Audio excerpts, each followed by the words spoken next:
মরণের পরে ওই মসজিদের 4 বিয়ারি পালকি, ওই পালকি দেখলে মনের ভিতরে বড্ড ভয় লাগে। আল্লাহ, ওই 4 বিয়ারি পালকির মধ্যে কোন দিন যেন চড়াইয়া দিবে রে, যেদিন বাবা মা সবাই পর হয়ে যাবে, আদরের ছেলে বিদায় করে দিবে, ওই সুন্দর ঘরের মধ্যে রাখবে না, বাড়ির মধ্যে রাখবে না, আমার আপনার চির বিদায়। এই জন্য বলতেছিলাম 1 নাম্বার মানুষের মরণ।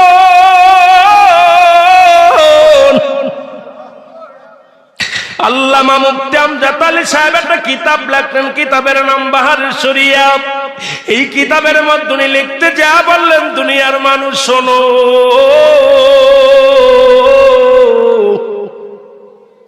একটা মানুষ যখন সাধারণ মৃত্যুবরণ করে, ওই মানুষটা 70টা তাজা উটের গায়ের চামড়া জবাই না করিয়া উল্টো দিকে টান দেয়, লবণ আর মরিচ লাগা দিলে যতটুকু যন্ত্রণা হয়, এর চাইতে 70 গুণ যন্ত্রণা হলো একটা সাধারণ মৃত্যু। আমি আজকে মোহাম্মদপুরের বাবাদের বলে যাই, রে বাজানরা দিলের কান্ডা লাগা শুনে নাও।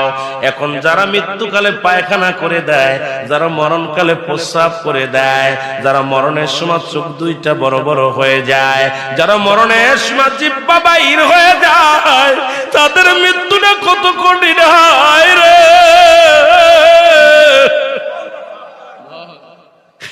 এই মরণ থেকে পালানোর কোনো জায়গা নাই। আজরাইলকে আমার আল্লাহ ডাকতে বলে, আজরাইল তুমি দুনিয়ার মধ্যে সবার জানটা কবজ করো গো।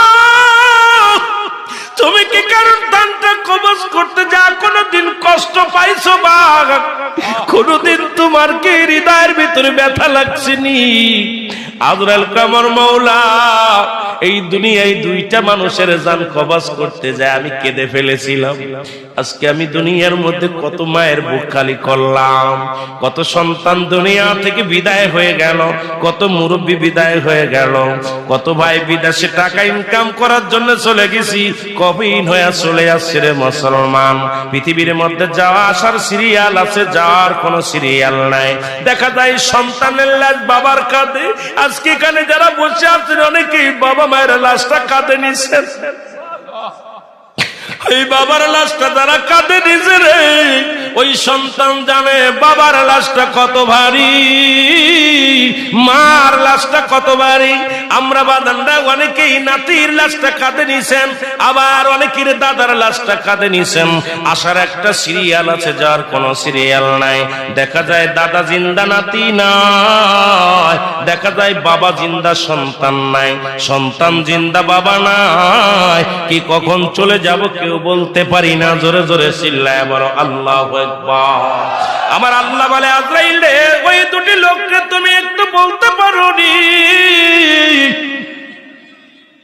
যেটা আমার রাসূল আকরাম সাল্লাল্লাহু আলাইহি ওয়াসাল্লাম জিগাইতেছিলেন কথাটা। বলে, আল্লাহর নবী, মায়ার নবী গো, আপনার আমি কি বলবো? আমার আল্লাহ পাক হুকুম দিলে আমি কাউকে 1টা সেকেন্ড দেরি করি না, 1টা মিনিট দেরি হয় না, সঙ্গে সঙ্গে পড়ে যায়। তবে আল্লাহ পাকের হুকুম তালিম করতে যায় 2টা জায়গা আমি চোখের পানি ফেলেছি। আজরাইল রে, তুমি কোন 2টা জায়গা চোখের পানি ফেলছ? বলে, হুজুর, একটা জায়গা 1 নাম্বার হলো একদিন সমুদ্রে যখন একটা মা তার সন্তান প্রবাহিত দুনিয়ার মধ্যে প্রসব করলো, এই দুনিয়ার মধ্যে ডেলিভারি হলো, আর জাহাজটার সঙ্গে সঙ্গে ডুবে সব মানুষ মারা গেল। মা জননী ওই একটা তক্তার উপরে সন্তান তারে রাখিয়া, যখন একটা ছোট্ট কাঠের উপরে সন্তান তারে রাখলো, রাখা পর মা জননীর জানটা আমি কবজ করেছিলাম। ওদিন আমি আজরাইল চোখের পানি ছেড়ে দিলাম। আল্লাহ তোমার মহিমা, আল্লাহ তোমার হুকুম তালিম করতে যাইয়া এই সাগরের মধ্যে বাচ্চাটা ডেলিভারি হলো। আজকে বাচ্চাটারে বাঁচায় রাখলা, বাচ্চার মারে তুমি বিদায় করে দিলাম।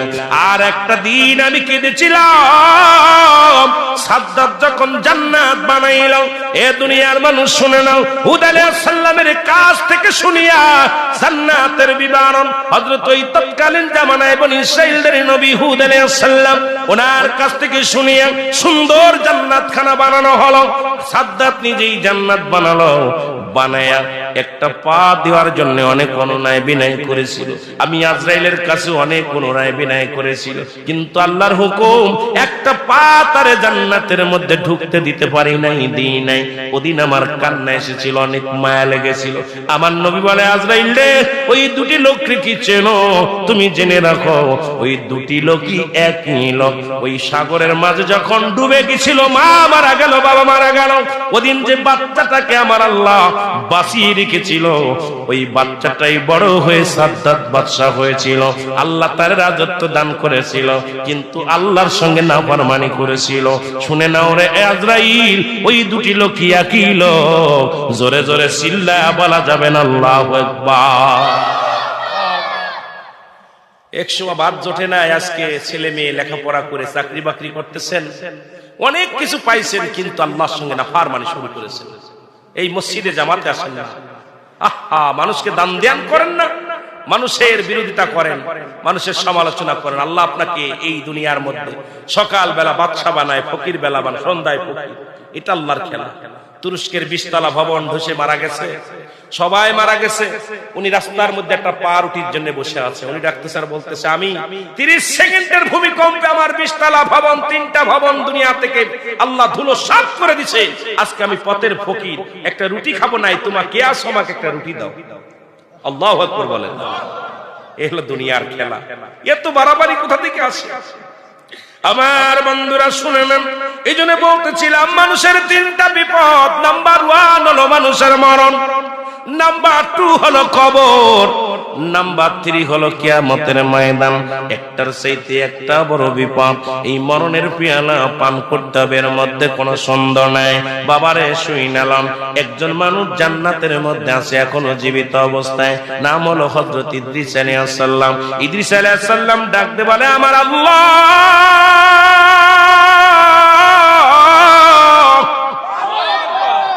তুমি আমার জান্নাত দিছো, জান্নাতের কে প্রশংসা করে শেষ করতে পারি না। তোমার বান্দার জন্য এত সুন্দর জান্নাত বানাইলা। আল্লাহ ইদ্রিস রে, আমার জান্নাত পেয়ে কি তুমি হ্যাপি হয়েছো, খুশি হয়েছো?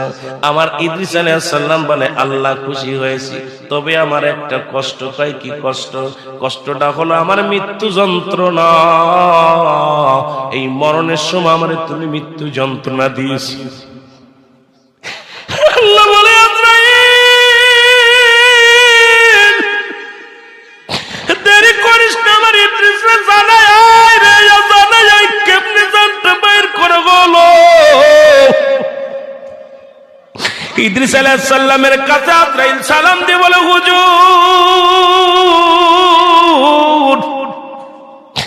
আপনি কেন কাঁদেন? বলে, আজরাইল রে, আগে বলো আমার জানটা কেমনে বাইর হয়েছিল। আজরাইল বলে, হুজুর, মায়ের বুকে দুধ খাইতে খাইতে সন্তান যেমনি ঘুমায়া যায়, আপনার জানটা আমি এমনি বাইর করেছি। আপনাকে আমি কষ্ট দিই নাই, আপনার শুধু বুকের উপরে হাতটা রেখেছি। আমি আজরাইল সবার জান কবজ করতে দুনিয়া আসি না। আমি আসমানে থাকে আমার মাথা, জমিনে থাকে আমার পা। আমি দানবের আকৃতি হয়ে যায়।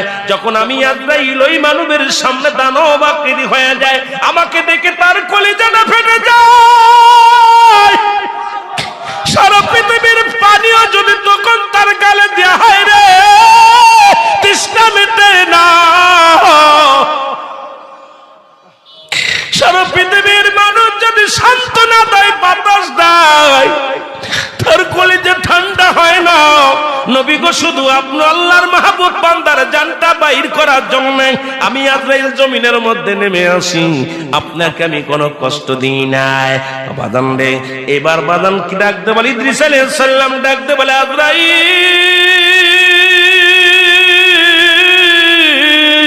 এই সহজ মৃত্যু যদি এত কঠিন হয়, যাদের সঙ্গে তুমি জোরাজুরি করো, যাদেরকে তুমি কষ্ট দাও, যাদের জানটা বাইর করার সময় প্রস্রাব পায়খানা করে দেয়, অনেকের জিহ্বা বাইর হয়ে যায়। কত মানুষকে জানাজা পড়লাম, কত মানুষের গোসল করাইলাম, বাবারে, অনেকে পায়খানা প্রস্রাব করে দেয় জানটা বাইরের সময়।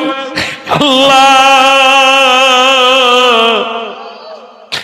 আল্লাহ তুমি আমাদের মৃত্যু যন্ত্রণাটা সহজ করে দিও আল্লাহ। যেদিন আজরাইলকে পাঠাইবা নসিবে কালেমা পড়া দিও, সেদিন দয়াল নবীর চেহারা বড় কায়না বানা দিও গো। ওই মৃত্যু যন্ত্রণা সহজ করে দিও। এই জন্য বলতেছিলাম বাবা, 1 নম্বর বিপদ হলো মানুষের মরণ, 2 নম্বর বিপদ হলো কবর, 3 নম্বর বিপদ হলো কিয়ামতের ময়দান।